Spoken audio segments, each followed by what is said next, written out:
आप सब जानते हैं कि आम आदमी पार्टी देश की अब तक के इतिहास से सबसे तेजी से बढ़ती हुई युवा पार्टी है। दिल्ली और पंजाब में हमारी सरकार है। पूरे देश में अरविंद केजरीवाल जी को देशवासी प्यार करते हैं, एक रोल मॉडल की तरह देखते हैं और वो चाहते हैं कि अरविंद केजरीवाल जी की सोच और आम आदमी पार्टी भारत के विभिन्न प्रदेशों तक पहुंचे। गुजरात और हिमाचल में चुनाव ऐलान हो चुके हैं और भाजपा की हर कोशिश है, पिछले कई महीनों से ये कोशिश है कि आम आदमी पार्टी के लीडर्स को कैंपेनिंग करने पर से रोका जा सके। हमारे हिमाचल के पूर्व प्रभारी माननीय दिल्ली के मंत्री श्री सत्येंद्र जैन जी, वो शख्स जिन्होंने दुनिया को, जिनके कंसेप्ट को अमेरिका ने भी स्टडी किया, वो शख्स जिसने दुनिया को मोहल्ला क्लिनिक का कंसेप्ट दिया, वो शख्स जिसको हिमाचल की जनता प्यार करने लगी थी, उनको डरकर श्री सत्येंद्र जैन जी को झूठे केस में जेल में बंद रखा हुआ। उनमें से 2 केसों में उनके खिलाफ सबूत नहीं आए, हर तारीख पर भाग जाते हैं। और अब क्योंकि दिल्ली के माननीय उप मुख्यमंत्री, भारत के सर्वश्रेष्ठ शिक्षा मंत्री मनीष सिसोदिया जी, उनको भी हिमाचल की जनता बहुत प्यार करने लगी थी। वो हर 2 हफ्ते में, हफ्ते बाद हिमाचल और गुजरात प्रचार के लिए आ रहे थे। उससे बौखलाकर भारतीय जनता पार्टी ने अपनी केंद्रीय एजेंसियों के द्वारा सबसे पहले मनीष सिसोदिया जी के घर पर रेड मारी। 10 घंटे वो रेड चली, सुबह से लेकर रात हो गई और मिला कुछ भी नहीं। उनके बैंक लॉकर्स खंगाले गए, वहां से भी कुछ नहीं मिला।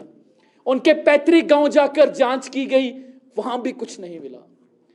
उसके बावजूद बार बार जो कथित एक्साइज पॉलिसी घोटाला, जो हकीकत में है ही नहीं, आज तक इस देश में ये एक पहला घोटाला बनाया गया है जिसमें स्टेट के रेवेन्यू बढ़ रहा था।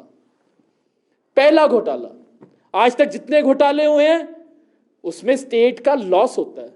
ये पहला भी भारतीय जनता पार्टी की ये इन्वेंशन है, एक कथित घोटाला जिसमें स्टेट का रेवेन्यू बढ़ रहा था।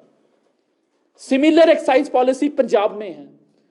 पंजाब में रेवेन्यू में 36% का इंक्रीज आया। जिस पॉलिसी से स्टेट का रेवेन्यू बढ़ता हो, एक आम आदमी की नजर से उसमें कभी भी कोई घोटाला नहीं हो सकता। पर मंसूबा क्या है कि मनीष सिसोदिया जी को रोकना है। क्यों? ताकि वो हिमाचल ना आ सकें, ताकि वो गुजरात ना जा सकें, क्योंकि ये भारतीय जनता पार्टी बौखला चुकी है और ये एक दूसरे के साथी हैं। आज तक हिमाचल में हर 5 साल बाद परिवर्तन होता है। हर 5 साल पर जिसकी सरकार रही होती है उसके ऊपर भ्रष्टाचार का दोष लगाया जाता है, पर कभी भी हिमाचल में कोई कार्रवाई नहीं हुई विजिलेंस की, कभी भी। आज भी भाजपा के कई ऐसे मंत्री हैं जिनके भ्रष्टाचार का शोर पूरे देश और विश्व में है। भर्ती घोटाले, सिंचाई घोटाले, बहुत सारे। घबराई हुई है भाजपा। भाजपा में अंतर कलह चल रहा है कि अपने दागी, अपने भ्रष्ट मंत्रियों को टिकट देनी है कि नहीं देनी। वरना जो पार्टी 50 सीटों का दावा करती है उसकी आज तक लिस्ट नहीं आ सकी और अभी भी नहीं आएगी। यही हाल कांग्रेस का है। देश का डूबता हुआ राजनीतिक जहाज है। जिनके नेता, जिसको कांग्रेस अपना चेहरा बताती है, वो जब पार्टी को जरूरत है गुजरात और हिमाचल में, जब देश में ऑपोजिशन की जरूरत है कि कोई भाजपा की जिस तरीके की राजनीति भाजपा कर रही है उसके खिलाफ आवाज उठा सके, तो उनके वो चेहरे, उनके युवराज कई और ही सूबों में घूम रहे हैं। ये सिर्फ और सिर्फ आम आदमी पार्टी है और सिर्फ अरविंद केजरीवाल हैं जो भाजपा की आंख में आंख डालकर, जिन्होंने गुजरात और अब हिमाचल में भी, और इनको बौखला कर रख दिया है। बहुत से अच्छे लोग, जब से मैं हिमाचल में आया हूं, बहुत से अच्छे लोग इन पार्टियों में भी मुझे आकर मिले।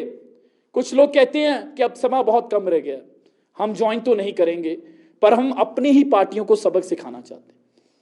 बहुत से सीनियर लोग, सीनियर पोजीशंस पर वो आकर मिले, फोन पर बात हुई, कहते बहुत अच्छा, हम इनको अपनी ही पार्टी को सबक सिखाएंगे, क्योंकि उन पार्टियों में भ्रष्टाचारी के लिए ही जगह है, ईमानदार लोगों के लिए जगह नहीं है। ईमानदार लोगों की टिकट काट दी जाती है, युवाओं की टिकट काट दी जाती है।